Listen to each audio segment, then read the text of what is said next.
Hey guys, welcome to my Traplife video, where once a month I do an update on my Venus flytrap. But first, gotta get down to business and put in some chaw real quick. You know how it goes.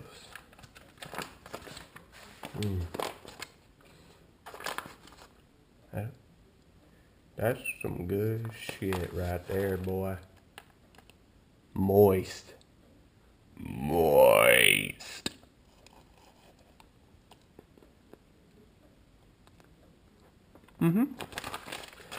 All right. Make sure I get a good seal on that. Don't want it drying out. Actually got some fresh chew for once. Ain't all dry. Okay, so the Venus flytrap.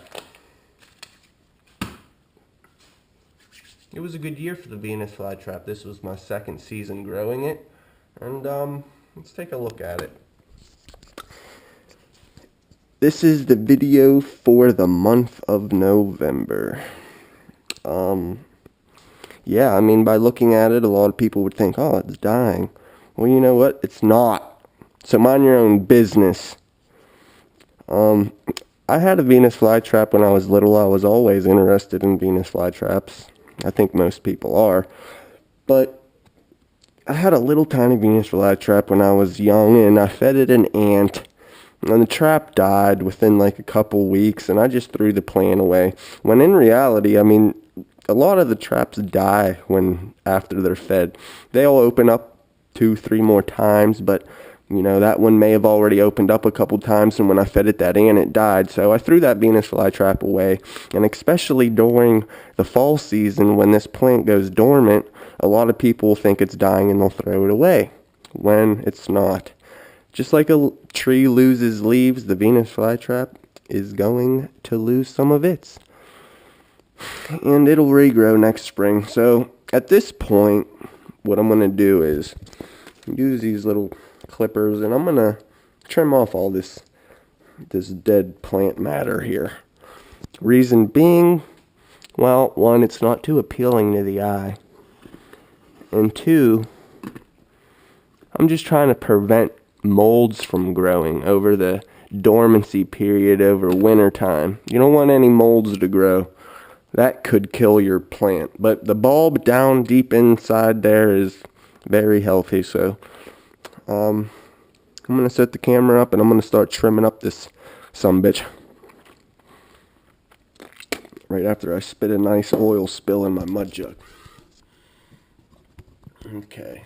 Hope you guys can get a good view of that. Yeah, it seems good. So,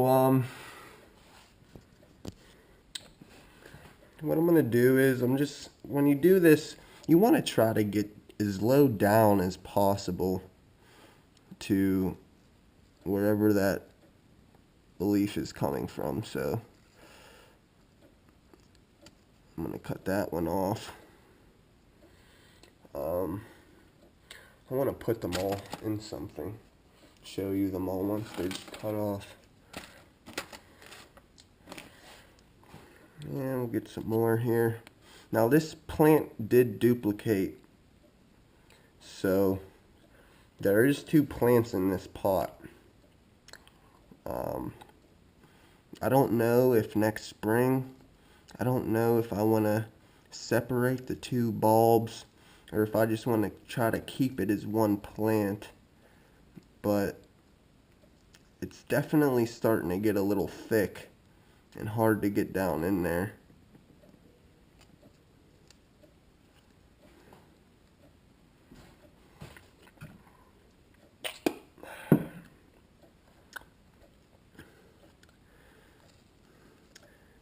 There's so many bugs down in the middle of this plant just from after they open back up. You want to be careful when doing this, not to cut any green ones off, especially down in the center where they're all coming out of. It's very easy to cut more than one. I don't want to cut anything that's alive.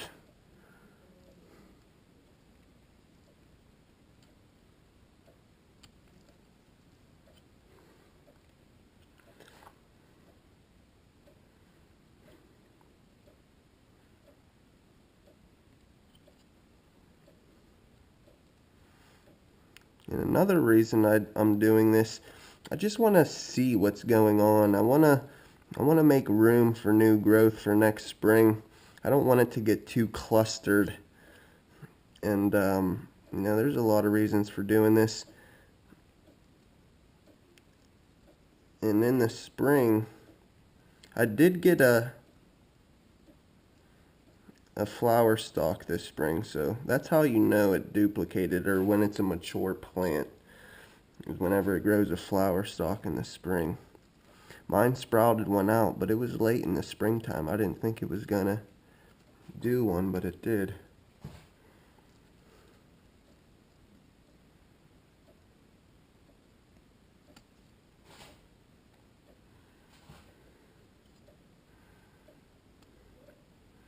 Now at this point, I'm not too concerned about setting traps off.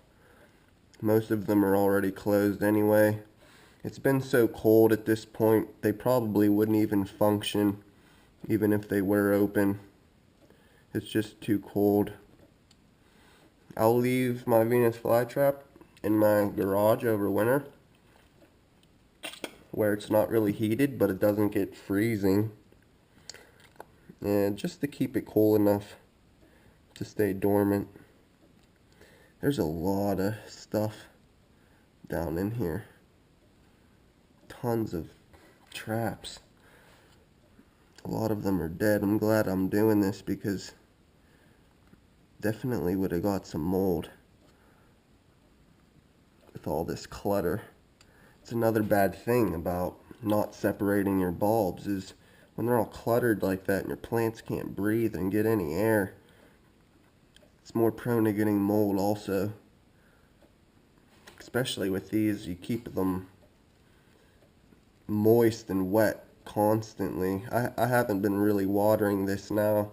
You want to lay back on the water during the winter. I don't really water it at all. You could tell the moss is kind of dry right now.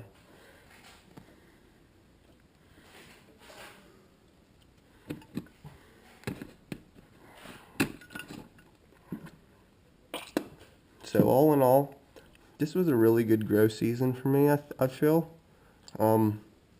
This is my first time really growing a Venus flytrap, and when I bought it 2 summers ago, it was only like 3 or 4 traps on the plant, and they were all wilted and they didn't function. The video's on YouTube, which is another reason why I like to video this kind of as a documentation. It's cool to look back to see how far it's came. See, here's a good example. I don't know if you could see that, but there's some white on this trap right here. It's actually kind of mold or mildew. It's something there that's not too good, so you want to get that off of there.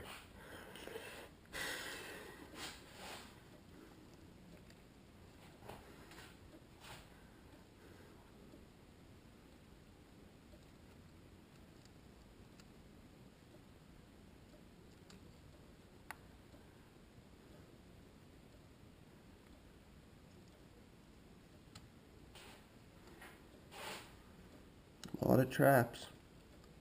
It's came a long way since the first time I purchased it. I want to try to grow this thing for the rest of my life if I could. I want to put this thing in a huge pot. I don't know if you guys ever seen that one video. If you're interested in Venus flytraps,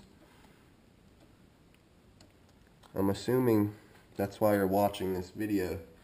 But there's a guy on YouTube and he has a pot of Venus flytraps from like decades ago. That's what I want to try to do. Grow these son bitches forever until it's a big pot. A lot of of stuff going on down here. I want to make sure I get it all.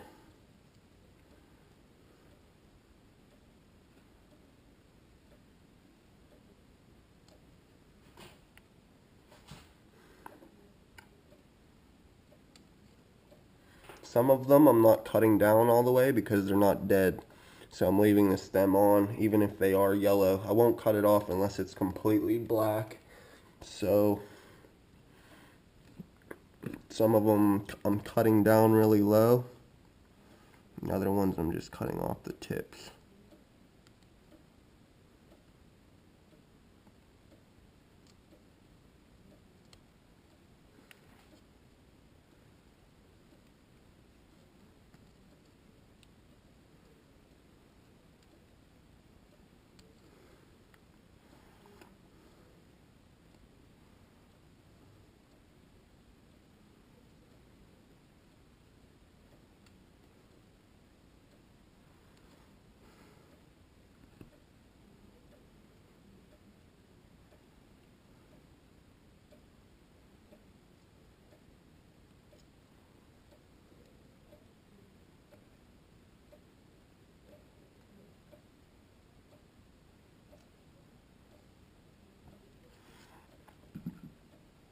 Wow, that is a lot of stuff.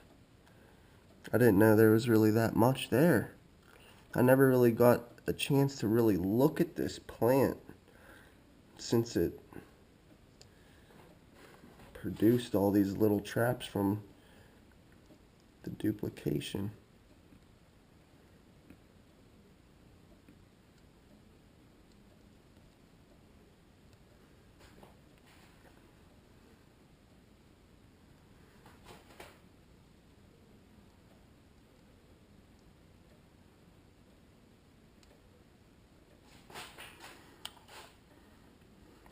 A lot of people think Venus flytraps are hard to grow.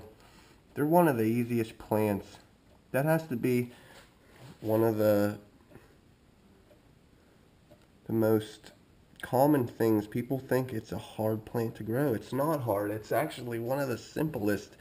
It takes absolutely nothing to grow these. They grow in soil that is absolutely, no nutritional value in it at all. You don't have to worry about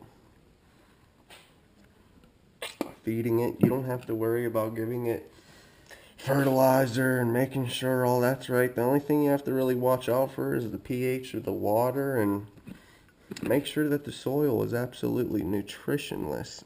And that's all you need to do. It's quite simple, really.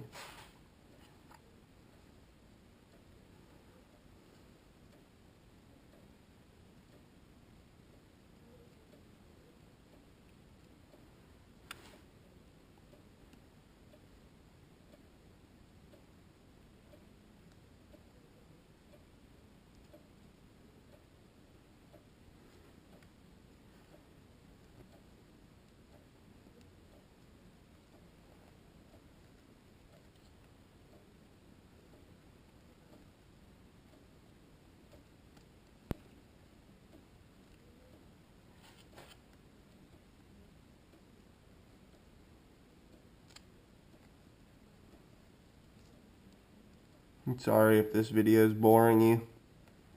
You don't have to watch it.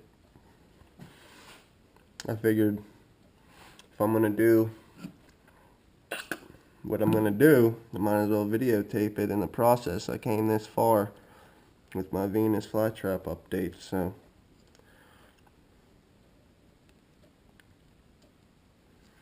Alright, so look at this shit. Wow, we're 14 minutes in. Jeez.